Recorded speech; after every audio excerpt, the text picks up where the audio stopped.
Honourable Senators, members of the House of Commons, it is with a deep sense of pride and pleasure that my wife and I join you here today as we witness Canadians coming together in a renewed sense of national pride, unity, and hope.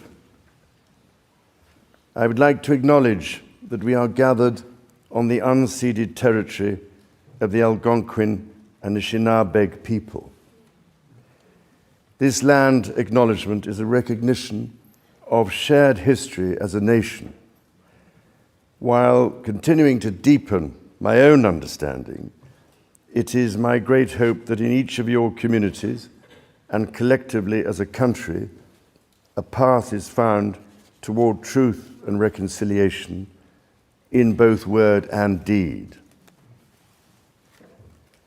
This is my 20th visit to Canada, spread over the course of more than half a century, and my first as sovereign. As I've said before, every time I come to Canada, a little more of Canada seeps into my bloodstream, and from there straight to my heart.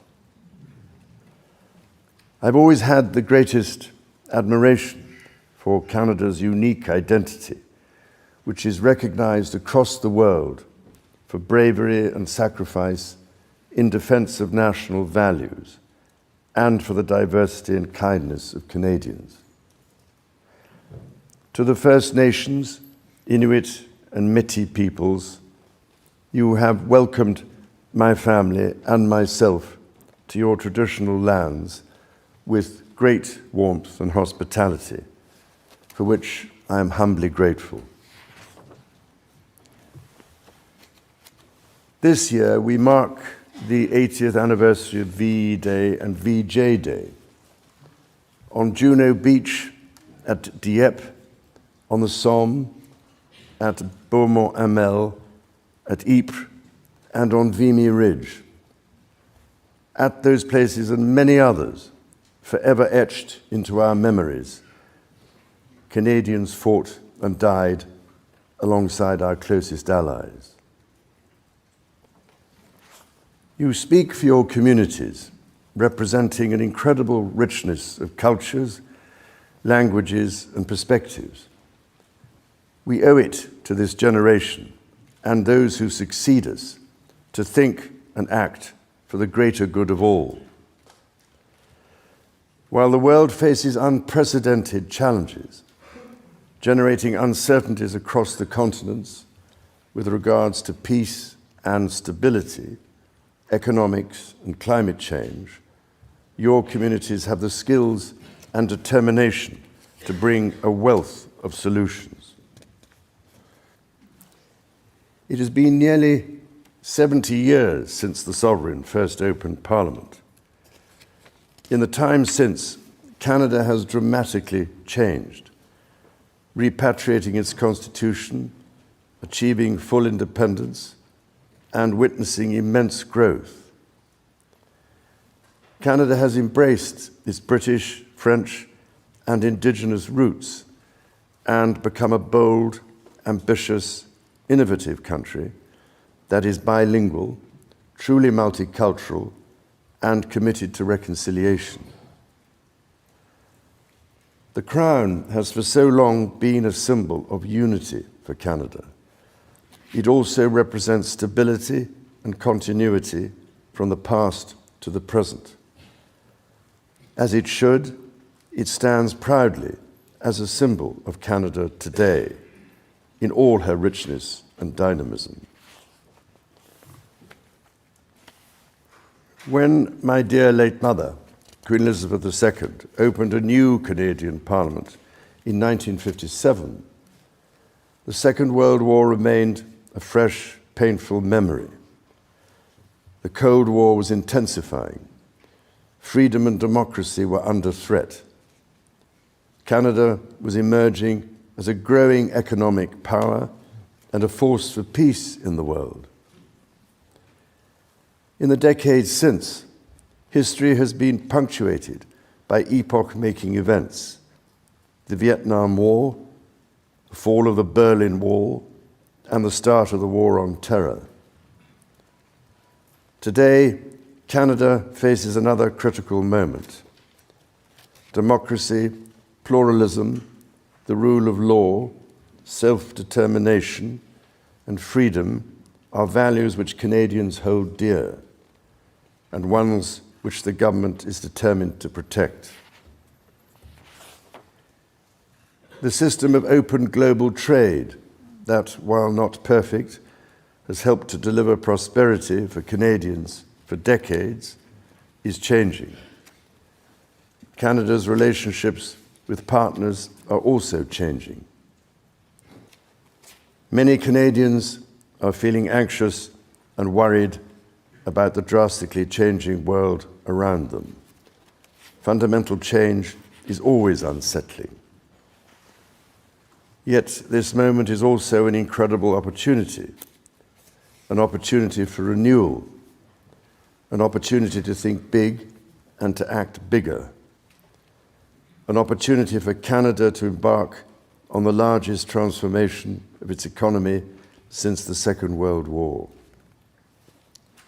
A confident Canada, which has welcomed new Canadians, including from some of the most tragic global conflict zones, can seize this opportunity by recognizing that all Canadians can give themselves far more than any foreign power on any continent can ever take away. And that by staying true to Canadian values, Canada can build new alliances and a new economy that serves all Canadians.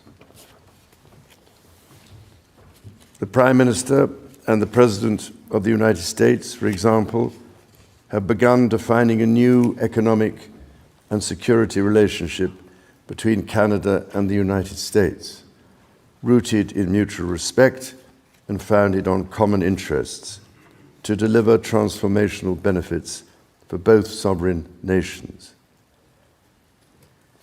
The government is guided by its conviction that the economy is only truly strong when it serves everyone. Many Canadians are struggling to get ahead. The government is responding, reducing middle-class taxes and saving two-income families up to $840 a year. It will cut the GST on homes at or under $1 million for first-time home buyers, delivering savings of up to $50,000. And it will lower the GST on homes between $1 million and $1.5 million. The government's overarching goal, its core mission, is to build the strongest economy in the G7. That starts with creating one Canadian economy out of 13. Internal barriers to trade and labour mobility cost Canada as much as $200 billion each year. The government will introduce legislation to remove all remaining federal barriers to internal trade and labour mobility by Canada Day. To build Canada strong, the government is working closely with provinces, territories, and Indigenous peoples to identify and catalyse projects of national significance. Projects that will connect Canada, that will deepen Canada's ties with the world, and that will create high-paying jobs for generations. Given the pace of change and the scale of opportunities, speed is of the essence. Through the creation of a new major federal project office, the time needed to approve a project will be reduced from 5 years to 2, all while upholding Canada's world-leading environmental standards and its constitutional obligations to Indigenous peoples.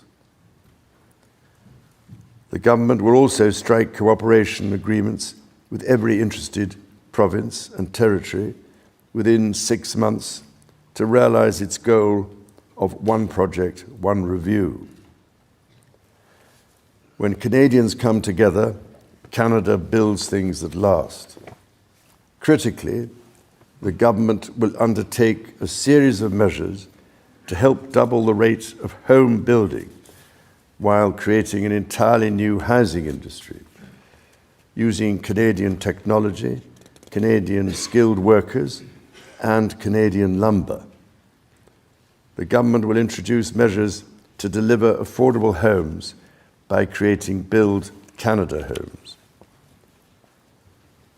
This mission-driven organization will act to accelerate the development of new affordable housing. It will invest in the growth of the prefabricated and modular housing industry, and it will provide significant financing to affordable home builders. The government will make the housing market work better, including by cutting municipal development charges in half for all multi-unit housing. The government will drive supply up to bring housing costs down. To be truly strong, Canada must be secure. To that end, the government will introduce legislation to enhance security at Canada's borders. Law enforcement and intelligence agencies will have new tools to stop the flow of fentanyl and its precursors. The Canada Border Services Agency will be given new powers to examine goods destined for export, to prevent the transport of illegal and stolen products, including cars. The government will discharge its duty to protect Canadians and their sovereign rights from wherever challenges may come at home or abroad. To keep communities safe, the government will hire 1,000 more RCMP personnel. It will change firearms licensing and strengthen enforcement of yellow and red flag laws.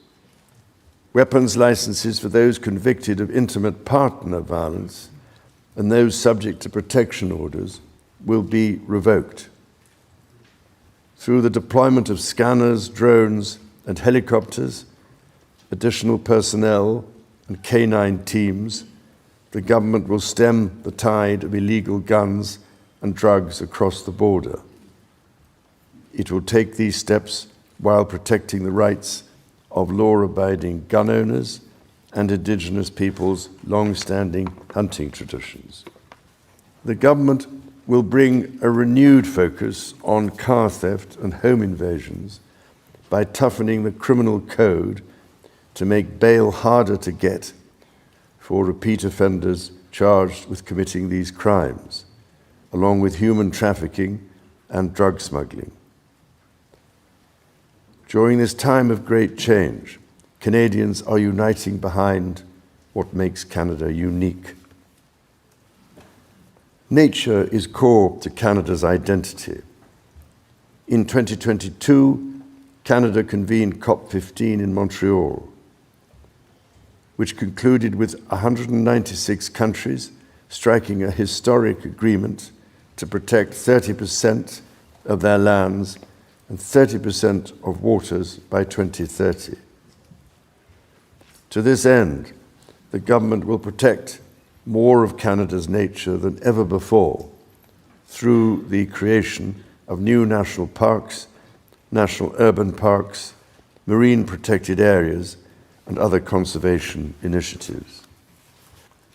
The government will always protect the rights and freedoms that the Charter guarantees for every Canadian. The government will be a reliable partner to Indigenous peoples, upholding its fundamental commitment to advancing reconciliation. Central to this commitment is the creation of long-term wealth and prosperity with Indigenous peoples. For that reason, the government will double the Indigenous Loan Guarantee Program from $5 billion to $10 billion, enabling more Indigenous communities to become owners of major projects.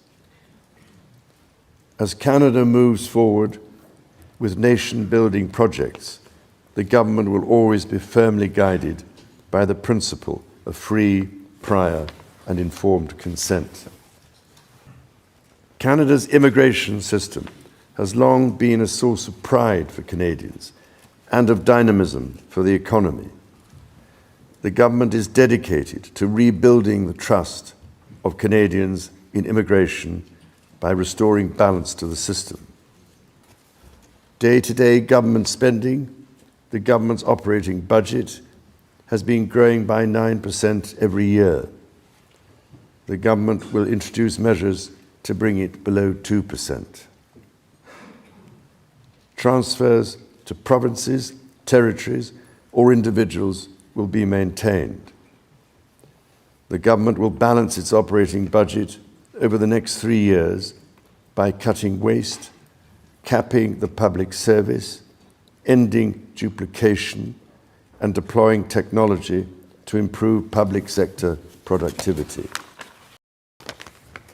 In parallel, the government will take a series of measures to catalyse new investment, to create better jobs and higher incomes for Canadians. The scale of the government's initiative will match the challenges of our times and the ambitions of Canadians. Honourable Senators, members of the House of Commons, when my dear late mother addressed your predecessors 7 decades ago, she said that in that age and against the backdrop of international affairs, no nation could live unto itself.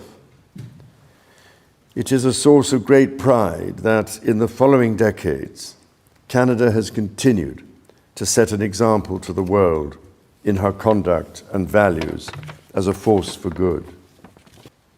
As the anthem reminds us, the true north is indeed strong and free.